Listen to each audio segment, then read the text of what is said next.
अदावर्स है रिपोर्टर्स 21 और अरमान साबिर व्लॉग के मुश्तरका प्लेटफॉर्म से मैं हूं फारूक समी और कराची प्रेस क्लब के स्टूडियो से आज जो हम बात रखेंगे, जो व्लॉग होगा वो भी सियासी सूरत-हाल पे होगा, जैसे कि हम करते ही हैं। सबसे पहले आप सबको ईद मुबारक। मैं जो है क्योंकि रमज़ान का महीना था, एक्टिविटीज़ थी। अरमान भाई, आप क्यों थोड़ा कम आ रहे थे?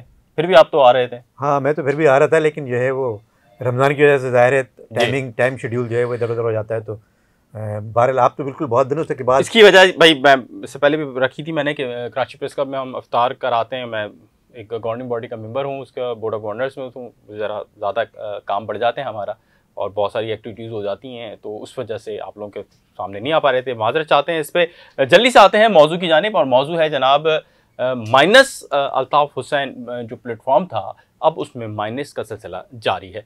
याद हो कि जो बानी मुत्तहिदा अल्ताफ़ हुसैन साहब थे, उन्होंने बहुत मतलब उसको अब यही कहेंगे आपके मजाक उड़ाया था और उस पर वो हंसे थे। मकाफात अमल की बात की थी कि जिन्होंने उनको माइनस किया, इन डॉक्टर फारूक सत्तार, वो भी माइनस हुए और उसके बाद वो दोबारा इन हुए, लेकिन अब भी वो तकरीबन माइनस की कैटेगरी में है। इसी तरह आमिर खान, जो कि उस वक्त रीढ़ की हड्डी का किरदार अदा कर रहे थे माइनस करने में अल्ताफ़ हुसैन साहब को, अब वो भी माइनस हो चुके हैं अमली तौर पे। इसी तरह वसीम अख्तर साहब, जो कि किसी दौर में बहुत ज़्यादा बात करते थे अल्ताफ़ हुसैन साहब की हिमायत में, बाद में उन्होंने उनकी हिमायत तर्क की और मतलब सामने नहीं का बात कर रहे थे, अंदरूने खाना क्या मामला था हम नहीं जानते।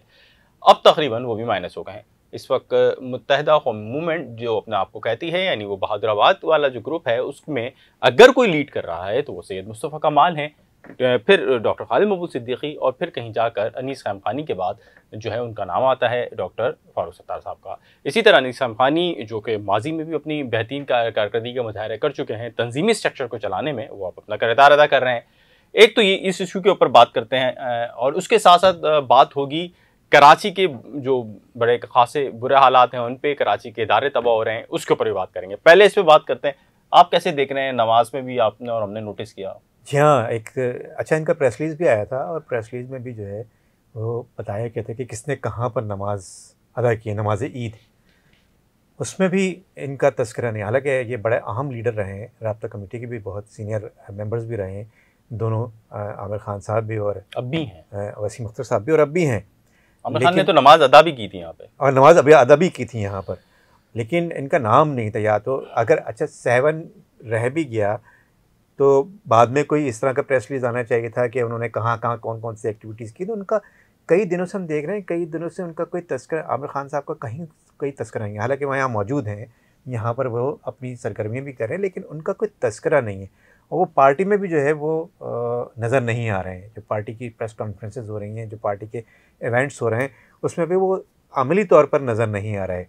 इसी तरह से वसीम अख्तर साहब के बाद ले आए, हो सकता है आ जाएँ, बिल्कुल आ जाएँ, बिल्कुल हो सकता है। इसी तरह से वसीम अख्तर साहब भी बहुत ही ज़्यादा वोकल हैं। उनसे बहुत सारे लोग व्लॉगर्स भी और न्यूज़ पर्सन्स भी जो है उनसे कमेंट्स लेते थे और कमेंट्स ले रहे थे जब तक मर्जर नहीं हुआ था। मर्जर के बाद भी वसीम अख्तर साहब नुमायाँ थे, लेकिन अभी देखा जा रहा है कि जब से उनके यहाँ डकैती हुई है तो उनके यहाँ पोस्ट नहीं उसमें ये थोड़ा मिक्स हो जाएगा। हाँ हाँ, ये बिल्कुल एक डिफरेंट है, एग्जैक्टली डिफरेंट है, लेकिन ये जो बात उन्होंने की ना, जब से वसीम अख्तर साहब का डकैती हुई, मैं सवाल पूरा कर लेता हूँ पूरा, ताकि लोगों, वसीम अख्तर साहब के यहाँ एक डकैती हुई, डकैती के अंदर जनाब वहाँ से खासा माल हुआ, चोरी हुआ और उस माल के ऊपर कई सवालात उठे।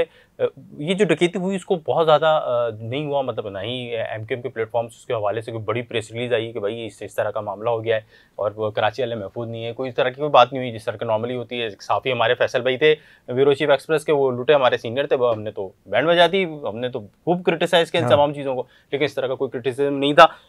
बाद में पता चला कि जनाब जब वसीम अख्तर साहब के घर से जो गया तो बहुत ज़्यादा मालियत की बात हुई, तो कारकुनान ये बात सवाल करने लगे कि भाई लीडर तो हमारे बड़े अमीर हैं, हम गरीब हैं, ये क्या है? हाँ, मैं यही तो कह रहा हूँ कि जब से उनकी डकैती हुई है तो वो मज़ीद जो है वो प्रॉब्लम में आ गए हैं और उन पर क्रिटिसिज्म बहुत ज़्यादा हो रहा है कि इतने ज़्यादा पैसे। असल में पुलिस का जो बयान आया है कि उन्होंने जो है वो रिकवरी जो की है उसमें भी जो है वो अच्छी खासी रकम, करोड़ों रुपये की रकम, मालियत की रकम जो है उन्होंने रिकवर की। तो वो सवालात अब यही हो रहे हैं कि इनके पास इतने पैसे कहाँ से आए। और ये जो है वो मनी ट्रेल के जो मामला आ रहे हैं कि जी मनी ट्रेल भी बताया जाए। और अब सिर्फ वसीम अख्तर का मामला नहीं है, अब तमाम लीडर्स जो हैं ये डिक्लेयर करेंगे उनके पास कितने पैसे हैं। तो ये जो मामलात अब एमकेएम के अंदर और कारकुनान के अंदर जो सवालात हो रहे हैं, ये जो उनके वर्कर्स ये सवालात कर रहे हैं, आप सवालात जब करेंगे तो ज़ाहिर है फिर वसीम अख्तर साहब को जो है वो इस वक्त या तो उनको पीछे कर दिया गया है और मंज़र से गायब कर दिया गया है, या वो ख़ुद मंज़र से जो है वो अवॉइड कर रहे हैं सामने आने से, ताकि जो है वो सवालात से बच सकें। लेकिन ये मामला जो है वो आगे चल के मुझे नहीं लगता कि ये इतना ज़्यादा जल्दी ठंडा हो जाएगा। अब ये मामला कारकुनान जो है ये यहाँ पर जो है वो सारे वसीम अख्तर और आमिर खान सारी चीज़ों में बात हुई, तो मैं आपको एक बड़े मज़े की बात बताऊँ। मैं एमकेएम के कुछ दोस्तों के साथ बैठा हुआ था, तो वो कह रहे थे यार अजीब है ना सियासत। पहले जो है वो हमारे कायद को कुछ लोगों ने माइनस किया, ये वो कारकुनान थे जो कि अब भी बहादुराबाद में शामिल हैं, अब उनकी मजबूरियाँ हैं, दीगर चीज़ें, उस हवाले से वो बता रहे थे कि यार पहले वो माइनस हुए। कहना फिर इस पूरे चैप्टर से पहले, मर्जर के चैप्टर से पहले वसीम अख्तर साहब का अपना एक ग्रुप था स्ट्रॉन्ग, और उसने तकरीबन आमिर खान को साइडलाइन कर दिया था, और कामरान टसूरी साहब वही सारा मामलात हुए।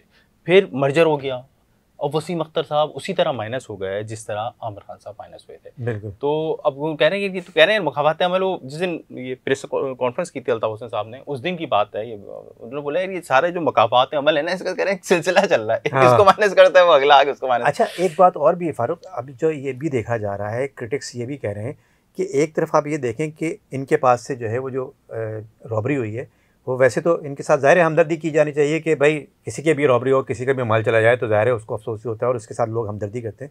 लेकिन यहाँ चूँकि सियासी मामला भी है, तो सियासी मामला है, तो यहाँ पर वसीम अख्तर के घर जो चोरी हुई है उसमें जो उनके घर से माल गया है, अरे यार बस नहीं इतने जो, मैं ये बात नहीं कर रहा, मैं एक बात कर रहा हूँ जो वहाँ पर, मैं आपको जो बात कह रहा हूँ ये वहाँ पर जो बात और डायरेक्टर नासिर साहब बोल रहे हैं कि टाइम ज़्यादा हम कह रहे हैं कि जो वहाँ पर बातें की जा रही हैं, बातें जो हो रही हैं, उसमें प्रॉब्लम मामला ये आ रहा है कि वसीम अख्तर साहब जो हैं, जो जिनके जो कुछ हुआ है, तो अब कंपैरिजन हो रहा है कि जी अल्ताफ हुसैन साहब के यहाँ जो केस चल रहा है वहाँ पर लंदन में, और वो केस हार गए, तो अगर वो केस हार जाते हैं और वो अभी अपील में भी हारते हैं, तो उनके पास तो पर्सनल कोई जायदाद नहीं है। ये जो इम्पोर्टेंट चीज है ना, इसने ये हमदर्दी पैदा कर रहे हैं, इसने बानी को और स्ट्रॉन्ग कर दिया है। नीचे यहाँ बैठा हुआ कारकुन जो है, जो एमकेएम का है, वो ये कह रहा है यार हमारे कायद ने तो रखा नहीं कुछ। बिल्कुल, अगर वो प्रॉपर्टीज हार जाते हैं, वहाँ पर केस हार जाते हैं, तो वो वहाँ से बेदखल की जाएंगे एमकेएम की प्रॉपर्टी से, और उनकी जाती कोई भी नहीं है, कोई एक मकान तक उनके पास नहीं है। या तो किसी कारकुन के पास ठहरेंगे, या तो किसी कारकुन के पास ठहरेंगे, या गवर्नमेंट शेल्टर में जाएंगे। तो ये जो चीज़ है, ये जो फैक्टर है ना, ये उनके लिए और मजीद हमदर्दी पैदा कर रहा है।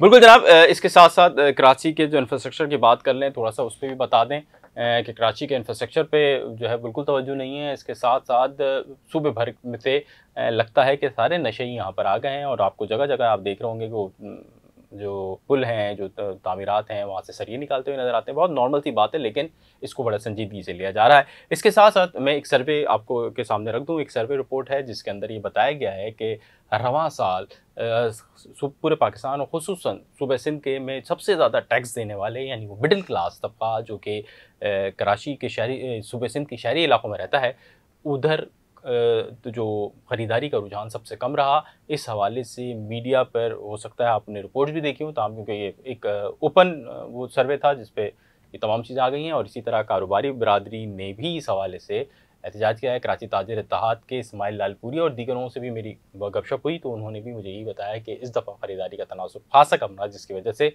कराची का ताजिर तबका भी बहुत ज़्यादा परेशान है। महंगाई बहुत ज़्यादा हो गई है। साथ ही इस पे भी बात करेंगे आइंदा आने वाले दिनों में हम, कि चिड़ियाघर उसकी ज़मीन पे किसी की नज़र है, और क्या वजह हैं जिसकी बिना पर वो चिड़ियाघर को कामयाब नहीं होने दिया जा रहा। इसका एक शिकार नूरजहां 17 साल की उम्र में हो गई, जबकि हथनी की एक नॉर्मल उम्र इतनी नहीं होती, इससे ज़्यादा होती है। इन तमाम चीज़ों पे अगले व्लॉग्स में आएंगे। अभी तक अगर आपने रिपोर्टर्स 21 और अरमान साहब व्लॉग को सब्सक्राइब नहीं किया है, तो हमारी गुजारिश होगी कि आप उसको सब्सक्राइब कर लीजिए, और जनाब हमारी वीडियोस को शेयर कीजिए, लाइक कीजिए, सब्सक्राइब कीजिए, और जनाब अपने गिरदोनवा के लोगों का ख्याल रखिएगा, उन तमाम लोगों का ख्याल रखिएगा जो किसी भी वजह से परेशानी में हैं, चाहे वो किसी सियासी पार्टी की वाबस्तगी की वजह से परेशानी में हैं या उनके ज़ाती मसाइल हैं। आप लोगों का बहुत शुक्रिया। आदाब अर्ज़ है।